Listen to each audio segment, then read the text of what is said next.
Welcome to the Exam Room Live, brought to you by the Physicians Committee. Hello, I am the weight loss champion, Chuck Carroll, and this is the healthiest half hour anywhere online today. Appreciate, as always, you joining us right here on Facebook and on YouTube. Coming up today, the great vegan debate, weighing the silence from both sides. Are meat and dairy essential parts of the diet that help to improve our health? Or are they the source of many chronic diseases that puts our health at risk? Dr. Neal Barnard is here to weigh in on this as we have our great debate. Dr. Barnard, thanks for being here. You bet, Chuck. And I will be offering the rebuttals today. So if you have a question also for Dr. Barnard, go ahead and drop that in the comments now. And we'll put one of the doctor's mailbags questions up on the screen for you a little bit later on in the show. Also today, school lunch back in the spotlight as arguments are being made that the current meals are putting those most vulnerable to chronic disease most at risk for them. To discuss are two women who have researched this extensively, Miranda Mlilo and Chloe Waterman. Thank you guys so very much for joining us today. Can't wait to dive into this with you.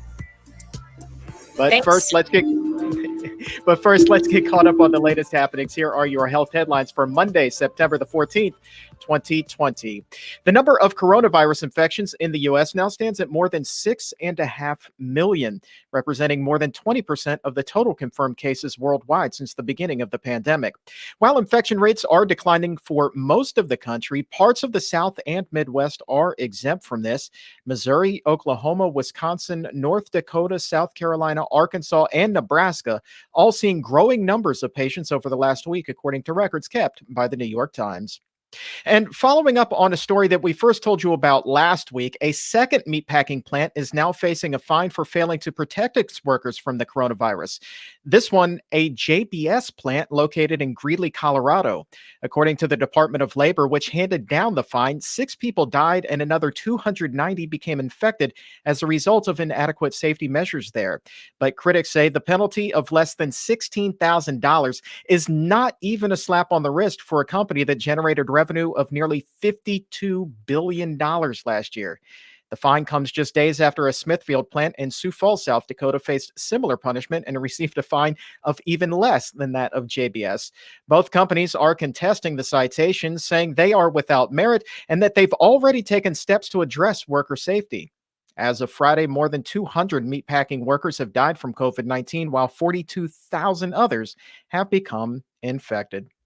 And finally, in a spot of good news, 92% of shoppers who tried a plant-based meat for the first time during the pandemic say they plan to keep on buying them. Health, safety, and convenience were the top reasons given for adding the alternatives to their diet. Well, how about that? That's a spot of good news indeed. Okay, time now for the main event, the great vegan debate. Is a plant-based diet truly healthier than one that includes meat and dairy? That was the subject of a recent series in the American Journal of Clinical Nutrition. Experts on both sides of science squared off in a head-to-head battle trying to answer the question, should people avoid using animal products to reduce the risk for chronic disease? Today, we are joined by one of those experts, Dr. Neal Barnard. Dr. Barnard, thanks so much for joining us today. Well, thank you, Chuck. Very interesting debate here. How did you get approached to do this? Well, I have to say it was really quite an honor, may I say. The American Journal of Clinical Nutrition is among the top, if not the top, nutrition journal in the world. And they publish on all kinds of things. And they decided that they wanted to look at the top issues that were on people's minds. And this was one of them. And so the debate squared off me versus a meat industry scientist from Europe. And so we were asked to weigh in on this question, and we had to present our case as strongly as we could. And then we were given the opportunity to attack the other's position. And so we did that in great detail. And then I have to tell you, Chuck, the hardest part of this was the referee of the debate at the end said, okay, now you have to kiss and make up, so to speak. He said, you need to find out what you actually agree on. And there was not a lot at the beginning, but we did work out some things that we thought pretty much everybody would agree on, and we presented that as well. But it was a bit of a knockdown slap fest at first. It was, and I will say that there was plenty of science being thrown around. A lot of studies cited. I mean, the reference sheet on this was just a mile long for both. One of the things, Dr. Barnard, that he raised in his argument here, this European scientist, he was talking about saturated fat, and one of the arguments that he posited was that saturated fat actually protects you somewhat from strokes and type 2 diabetes. And that seems counter to a lot of things that we've discussed here on the show. Right. In fact, that was one of the main issues, because I raised as sort of a beginning salvo that meat has a huge amount of saturated fat. That's the bad fat. So when you're cooking bacon, hopefully not you or anybody else on who's listening to the show, but when people do cook bacon or used to, that solid fat that's left in the bottom of the pan that gradually sort of solidifies as it cools down, that's a sign that it's very high in saturated fat. And the evidence is really very clear. It's beyond clear. It's very convincing that it raises cholesterol. So the more of it you eat, the worse off you are. And then what came in more recent years is that saturated fat doesn't only contribute to high cholesterol and heart disease, but it contributes to other things too, particularly Alzheimer's disease. And if there's one disease you really don't want to get, it's Alzheimer's. And so when we raised all that evidence, you're right. Then Frederick Leroy, who is the meat industry scientist, said, no, saturated fat is protective, or at worst it's innocuous. It won't really hurt you. And I have to say, I think that we have won that argument quite decisively. The evidence is really very clear. But then there are other issues too related to it, along with saturated fat, which, by the way, the main source is not meat. The main source is dairy. So cheese, whole milk, ice cream, all these things. That's the number one source of bad fat, and meat is number two. But then beyond that, cholesterol is found in animal products, really not to any significant degree in plant products at all. So that's another reason to get away from animal products. The third thing is hormones. There are estrogens in dairy products, and that's because the cows are pregnant. They're impregnated every year, and they're milked during pregnancy, and so estrogens get into the milk.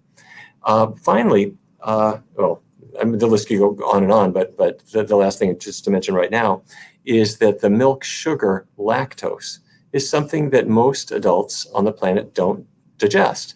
And there's really no reason to be advocating for that because it has no health benefit whatsoever. And then apart from all the things that animal products have that you don't want, there are certain things that you want that aren't in animal products, like fiber. They don't have any. Vitamin C, they don't have any. They don't have complex carbohydrates. These are the things that run your body. Complex carbs are your main fuel, and animal products just don't have it. You need fiber to reduce cancer risk and other things. They don't have it. So anyway, that was really the argument for it. And all of these things then contribute to diseases: heart disease, cancer, Alzheimer's, diabetes, the scourges of our time, in addition to increasing our vulnerability to COVID-19. Mr. Leroy took a very interesting approach, I thought, when it came specifically to cholesterol. You mentioned carbohydrates, and so this kind of popped into my mind. It seemed to me like he was arguing that a low-carb, high-animal food diet actually would lower a person's cholesterol, writing specifically a shift to healthier overall patterns of lipid markers should be targeted, such as higher HDL cholesterol, lower triglycerides, and a decrease in LDL particles.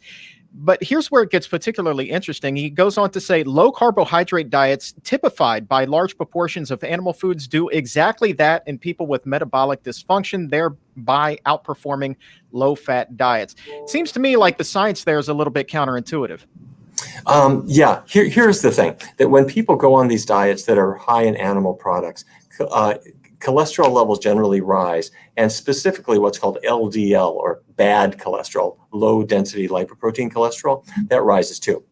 But what he said, and you do sometimes see that when people do that, sometimes their HDL, or high density lipoprotein, so-called good cholesterol, will rise along with it. And they say, well, that'll protect you from all the damage of the bad cholesterol. So that if your bad cholesterol rises, but your good cholesterol rises along with it, you'll be okay. Unfortunately, the sand came out, or the analogy is the sand fell out of the transmission on that one years ago. The idea that good cholesterol will protect you has been shown to be unfortunately not true. There have been many studies where researchers made pharmaceutical treatments that would raise HDL, and they didn't do anything. They didn't help protect people at all. So we're not really calling it a benefit anymore. So we now know that an increase in LDL is bad. Meat does that, and that's a good reason for avoiding it.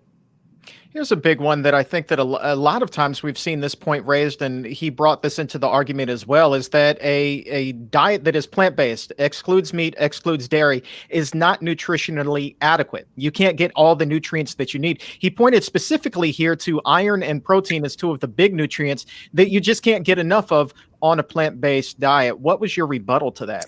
Yeah, I think we all kind of grew up with that. When I was a kid in North Dakota back in the 1950s, the whole idea was that you needed meat for protein and you needed meat for iron, and there weren't other sources. And then, of course, you realize with regard to iron, cows don't make iron. Animals can't make iron. It's an element, and it's in the earth. And the only reason that there's iron in animal products is that they're eating grass or other grains that come out of the earth, and it gets into their flesh. And so if humans are eating their green leafy vegetables or your beans, you're getting iron from the natural source. In fact, studies show that vegetarians and vegans often get more iron than meat eaters do. The beauty of a plant-based diet, though, isn't just that it's adequate in iron, assuming you're getting plenty of green vegetables and so forth, but the iron you're getting is mostly what's called non-heme iron. That's the iron that's in plant products. And the great thing about it is that if you are iron deficient, your body can absorb more of it. If you're iron overloaded, your body can absorb less of it. That's important because iron overload contributes to heart disease and Alzheimer's disease. So what if you're eating meat for iron? Meat has some non-heme iron, but it's got a lot of heme iron in it. Heme iron, your body can't regulate it. So many people are iron overloaded. They're at high risk for Alzheimer's, but if they are eating meat, their body can't push out that extra iron, and it ends up being toxic. So it's a good idea to avoid those sources of iron. And maybe the last thing about the iron is that heme iron is associated with cancer, particularly colorectal cancer. So the worst source, surprisingly, of iron is meat. Not that it doesn't have iron in it, but it has the worst form of iron.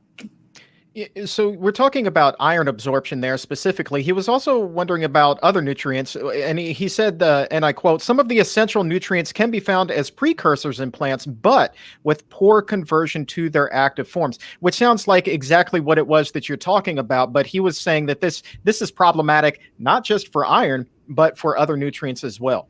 Right. Happily, people have come to realize that plants have the nutrients that we do need. You mentioned protein, by the way, also. Protein has amino acids in it, and you need to get all the amino acids as precursors to make the proteins in your body. And years ago, people imagined that plants wouldn't have all the essential amino acids. And research has since shown that most plants, or virtually all of them, have all the essential amino acids. And better still, that if you have a variety of plant foods as part of your normal diet, you'll get all the essential amino acids that give you easily all the protein that you're going to need. But I think when the people who are promoting meat-based diets largely for commercial reasons, because let's face it, there's a huge meat industry and huge dairy industry and so forth, and they're trying to push science on their side. Unfortunately, they're very often missing the fact that not only do meat and dairy have a lot of bad things, they're missing so many important things that plants bring to us. And we are learning more and more about the phytonutrients that are in plants, the effects of these nutrients on our microbiome and on our general health that you just don't get from a pork chop or a steak or a burger. One of the other things that got brought up during this debate was the argument between, well, is this really diet related or is this lifestyle related in terms of a person's overall health? Obviously, vegans and vegetarians less likely to smoke or drink too much, probably eat less processed foods and exercise more, definitely. But one of the things that Mr. Leroy argued there is that there is at most low to very low certainty of evidence that higher intakes of red and processed meat result in small reductions in cancer mortality and incidence of cardiometabolic outcomes and all-cause mortality. That's a very scientific way of saying there's not a whole lot of evidence to say any of that is diet related, and he appears to be pinning that more on lifestyle. What was your argument to that? Really a couple things. One is what he was referring to as low quality evidence was these huge observational studies. Like Harvard University has been running the Nurses' Health Study, where they recruited nurses decades ago, and they've tracked their diet and they've tracked their health outcomes. And that's where much of the information about the value of fiber and the risks of fat and so forth have come from. That people who follow certain dietary patterns tend to have many more health problems. And he was poo-pooing that because it's observational in nature.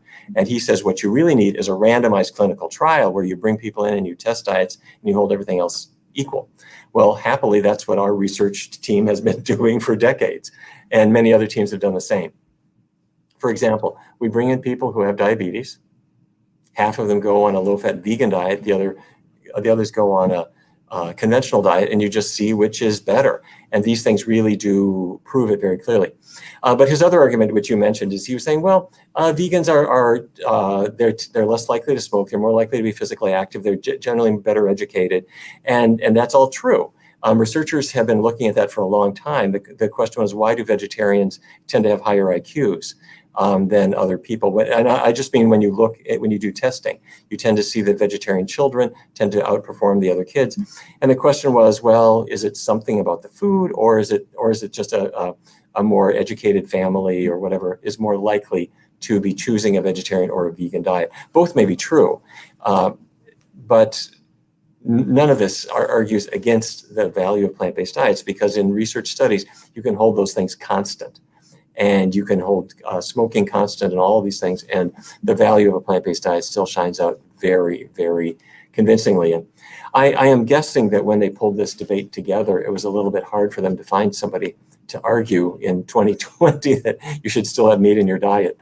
And I might mention, Chuck, that we were prohibited from talking about the environment or talking about animal suffering. We weren't allowed to discuss those things because, I mean, what can the meat industry say about them? It's obviously environmentally terrible, and the animals aren't volunteers. Mm. Two more quick points that I want to raise for you. And by the way, this was published in the American Journal of Clinical Nutrition, if you would like to go and review this debate for yourself. One of the things that he wrote that I thought was particularly interesting, again, was about iodine. And he wrote, quote, "Iodine is one of milk's helpful attributes." And when you think about milk, iodine is not one of the things that really pops to mind, right? So can you talk to us a little bit about what your retort to that was? Well, there is iodine in milk. But the funny thing is where do they get it? Iodine is supplemented to cows in their diets. And so that's why they don't make it. It's just supplemented to them, and you can supplement yourself if you wish to. But the other source of iodine in cow's milk, perhaps its major source, is that it's a disinfectant. Cows' udders, the milk comes out of the udder, and the cow's udders get encrusted with mud or feces or milk, caked milk from prior milkings. And so it gets a little bit nasty and it has to be cleaned out. And so all the dairies use iodine-based disinfectants. They paint on the udder before they milk them. And some of the disinfectant will then go down the tube into your milk. And so your glass of milk has some disinfectant in it that's an iodine-based disinfectant. So he's cheerleading, milk has iodine in it, not saying it's a disinfectant that got in there as sort of an accidental part of the milk industry. Now, that doesn't mean you don't need iodine in your diet. You do. It's in iodized salt. It's in sea vegetables, and frankly, I want to cheerlead for them. And it's in a number of other foods as well. But iodine is an important thing. It's just milk is kind of the creepiest source of it.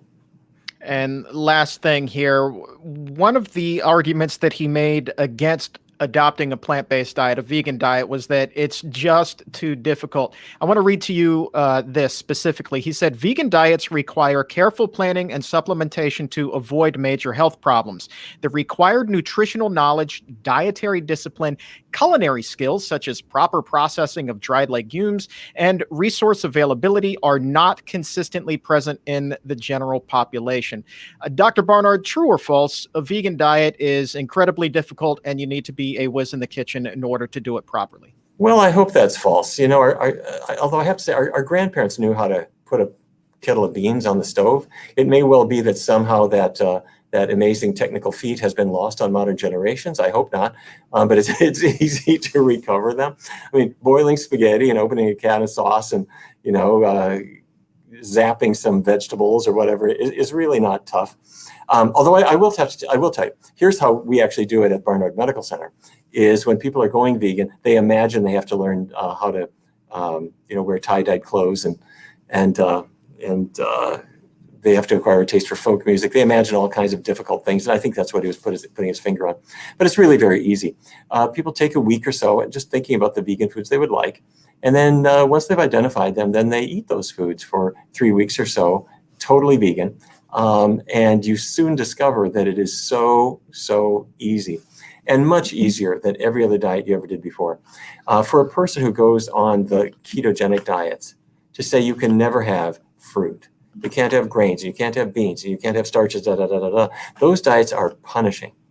A diet based on vegetables and fruits and beans and whole grains is not only an easy diet, but the most rewarding one for the earth and for the animals, but also for your coronary arteries. Interesting debate, and there's a lot more science that we did not get into, but our producer has gone ahead and posted a link to that in the comment section. So if you would like to read the full debate, you can go ahead and click on that right now. But Dr. Barnard, let's open up the doctor's mailbag. Thanks for sticking around to answer one of the questions that has been asked today, and it has to do with a nutrient that absolutely came up during the debate, and it was B12. And this one comes to us from Richard on Facebook. He writes, should I have my B12 levels checked? My doctor never bothers with it because I take a supplement. Okay, great question.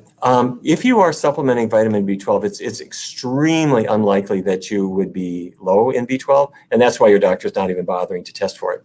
But if your doctor does want to test, as they sometimes may, then what they'll often do is they'll do a vitamin B12 blood level. But they're going to add a second test. It's called MMA, methylmalonic acid, and that's because vitamin B12, this will not be on the test. Vitamin B12 in your body metabolizes, removes something called MMA. If MMA is building up in your blood, that's a sign that your B12 isn't doing its job. So doctors often do both tests. Who's at particular risk? Obviously, on a vegan diet, you do need to supplement. But most of the people in the hematology clinic and are low in B12, they're not vegan. They're people who either are older and they're not making stomach acid, and so they're having trouble absorbing B12, or they're on metformin or other medications that interfere with B12 absorption. So it is good to take supplemental B12. It is highly absorbed even without stomach acid. The amount you actually need is 2.4 micrograms. The smallest size that you're going to actually see at a store is probably 100 micrograms, maybe 200, maybe 500. Those are all fine. Don't go for the enormous ones, like 50,000 micrograms is more than you need. So there you go. Do supplement. Most people don't need to test. If your doctor does test, they should check B12 and MMA. All right. Dr. Barnard, appreciate your time today, my friend. Congratulations on a great debate. Sure. Thank you, Chuck. All right. If we didn't get to your question today, have no fear. We will save it and do our best to get you an answer on an upcoming episode. You can also tweet them to us at PCRM or at Chuck Carroll WLC using the hashtag ExamRoomLive. Let's go ahead and turn the page now.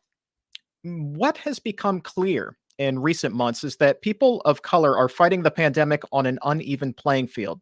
Black and Hispanic Americans are falling victim to the coronavirus at far higher rates than others. It's a sobering reality, indicative of systemic racism that has plagued communities for generations.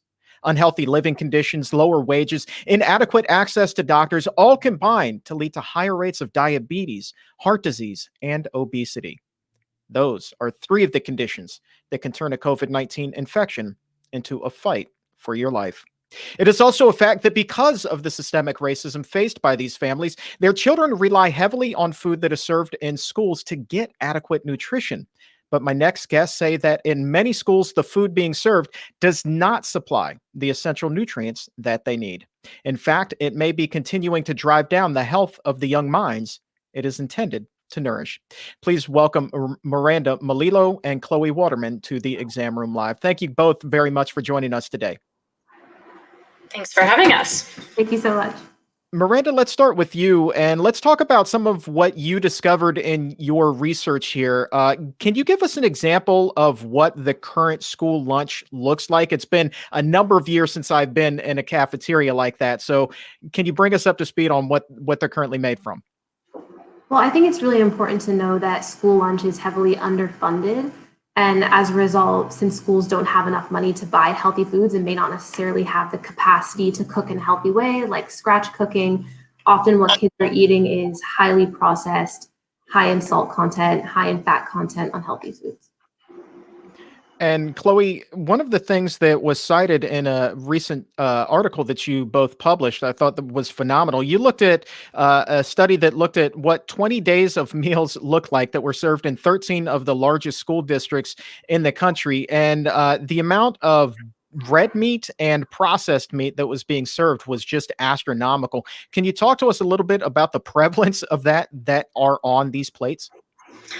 Yeah, I think that analysis you're referring to found that red meat was served 116 times and processed meat was served 99 times in that period, which is really astonishing. And again, as Miranda said, a lot of that has to do with the regulations and with the conditions surrounding our school meal programs in this country.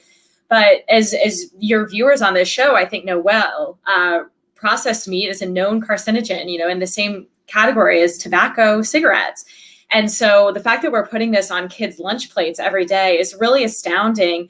And that's helps explain why you see some of these racial health disparities emerging so early in children. We have a dramatic increase in childhood obesity, and we see higher rates of childhood obesity among Hispanic and Black children. And school food is one of the most direct intervention points for improving their diets. But when we're serving them, red and processed meat as the default meal, what do we expect to see? And I want to, Miranda, come back to you, and I want to ask you about the other component here, which is dairy, which is actually required to be on school lunch menus for children here. And we know that so many of these kids are actually lactose intolerant. So, what is the negative effect there of basically forcing them to consume this milk every day?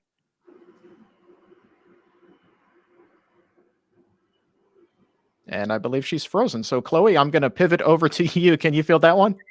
Yeah. Hope she gets unfrozen. But yeah, certainly. Yeah, that's exactly right. Go ahead, Chloe.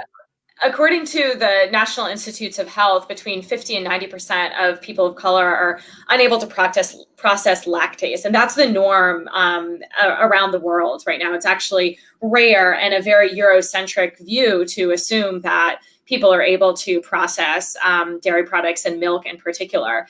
But really, our school lunch program is partially designed to benefit the health of students. But the reality is that part of the motivation for our school meal program in its origin and continuing to this day is actually to support the dairy industry and other American agricultural industries. But it's acting as a huge subsidy to the dairy industry, and it's happening at the expense of students of color who are often lactose intolerant, may or may not be aware that that they are not able to process lactase.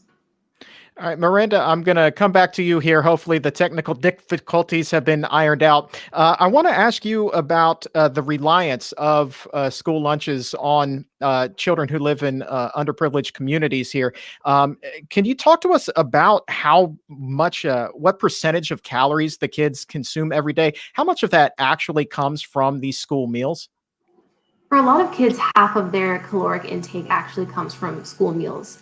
And so because a lot of kids go to school hungry and rely on their school lunches every single day to feed them and carry them into the evening, it's really important for them that the food that they're eating is healthy, because it's the habits that they're learning at a young age in school and in these school meals is going to follow them for the rest of their life. And so it's not only providing them with half of their calories, but it's also providing them with life habits.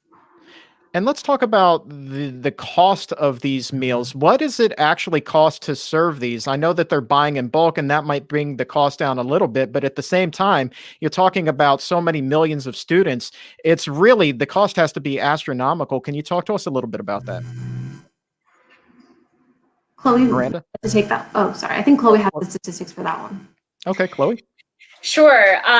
Yeah, as Miranda mentioned at the beginning, school meals are really underfunded by the federal government. School meal programs are expected to be financially sustainable. They're typically not getting support from a local tax base like other education initiatives are. So you're looking at a price that varies from district to district, but often looking at somewhere around $3.50, but that includes the cost of labor. So you're paying all of your staff for that, you're procuring food, you're paying for all of the equipment that you need, which can be really expensive. So that's a huge obstacle to be able to serve healthier and more climate friendly school meals and get those meals to more students, making sure that they're free. Because for some students, they're getting subsidies for those meals. For some students, they're coming free. But for other students, they're having to pay for those, and maybe they qualify for free meals, but their parents haven't had a chance to do the paperwork, or they just don't have the required documentation.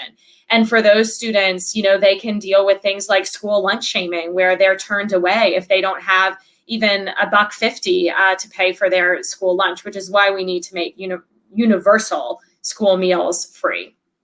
So let's talk about that solution here, universal school meals.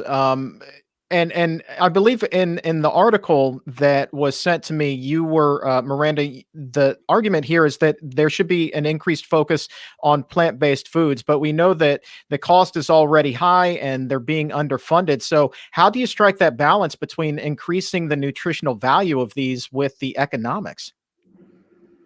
I think a huge part of it is also just increasing the facilities in which schools can actually do scratch cooking to make healthier meals, because oftentimes buying a veggie patty because of subsidies for cow patties, for beef patties, is actually cheaper than buying a veggie patty. Schools have a hard time justifying that cost. But if schools have the facilities to be actually able to create scratch cooked meals for their students, to be able to respond to the likes of their students, it will be easier to do. And so I think it's just investing in the facilities and investing in people that have the knowledge on how to do scratch cooking, how to create healthier meals. I think that's the solution. And is it fair to say that if those investments were being made over time, it would be able to bring down the cost of each meal? Yeah, absolutely. Especially because the reason why it can be so expensive is because meat is subsidized by the government because of industry pressure. And so if you were to remove some of that and actually go with the natural wave of what people want to eat, what kids want to eat, and actually invest in the foods that children are asking for and that's better for their health, it will ultimately bring down costs. And Chloe, final question comes to you. What would the net effect be here if we were able to introduce more plant-based foods onto the school lunch menu and do more from scratch cooking? Well, we would get a triple win, bottom line, on that. We would improve the health of our students. We would teach them a lifetime of healthy eating habits that sticks with them, once they've graduated from school as well into their adulthood. It would help us mitigate these racial health disparities that we're seeing, because students of color are disproportionately relying on school meals as a primary source of nutrition. So we have to improve those school meals if we want to see these racial health disparities mitigated into adulthood. It's a crucial part of the picture. We'd, of course, also see a huge reduction in carbon emissions, with 7 billion school meals served every year. Shifting some of those entrees to plant-based foods can have a dramatic reduction in the number of animals that are killed for food each year and the number of carbon emissions that are associated with our school meal program. Fantastic. We got to leave it there. I appreciate your time. Chloe, Miranda, you guys are amazing. Please keep up the great work. Thanks so much. All right. Coming up on the show tomorrow, Dr. Kim Williams, renowned cardiologist, will be here on the Exam Room Live. We're going to be looking at the heart and comparing the effect of nutrition to exercise. It's an interesting conversation there. Is one more important than the other? What is the effect there? We're going to break it all down with some science there with Dr. Kim Williams. And if you ever have a question that you would like to privately ask one of our doctors or dietitians, you may always schedule an appointment at the Barnard Medical Center, where they can help you achieve your health goals. Whether that goal is losing weight or making sure that you're getting all of the vitamins and nutrients that you need in your diet, they are here to help. So go ahead and make an appointment today by calling 202-527-7500 or by logging on to barnardmedical.org. You can see a full list of states where services are available and make that appointment today. And for today, that is all the time that we have. My thanks to the crew behind the scenes that makes this show possible, and a special big thank you to you for watching this Monday, my exam roomies. On behalf of Dr. Neal Barnard and everyone here at the Physicians Committee, I am the weight loss champion, Chuck Carroll. Thanks so very much for watching, and until tomorrow, stay safe, take a stand, and keep it plant-based.